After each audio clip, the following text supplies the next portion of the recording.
आज तर मम्मीला चुलीवर पोळ्या टाकावं लागल्या. मम्मी म्हणाली ती बघ म्हणाली ती पोळ्या किती छान बनायल्या चुलीवर. मी तर मम्मीलाच बघत बसत होते. म्हणजे एवढ्या गरमीच्या पण चुलीवर पोळ्या टाकायली मम्मी. काय काय करावं लागत नाही मम्मीला.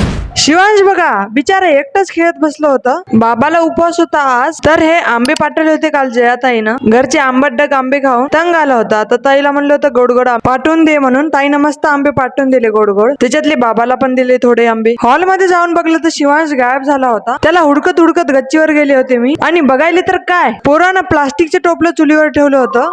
बरं झालं मम्मीने टिपल्या विजवलेल्या होत्या, नाहीतर टोपल्याचं 3 न वाटर झालं असतं. या महाराजाची कथा कोणाकोणाला आवडते कमेंट करून नक्की सांगा. महापुराण ऐकता ऐकता आत्यानं लोणचं पण घातलं होतं. बघलं का महापुराण कथा ऐकायचा कमाल. सगळे कामं फटक्यात पूर होते. आमच्या घरी हे कथा रोजच लावते. हे बघा हे माकड कसं खायले. आमच्या घरची लाईट आणि शिवांश दोघं पण तेवढेच परेशान करायले. आता तर दुपारची वेळ आहे. कमीत कमी 10-12 वेळेस लाईट गेली होती. आणि लाईट आली तरी 5 मिनिटाच्या वर काय राहायला गेली. म्हणून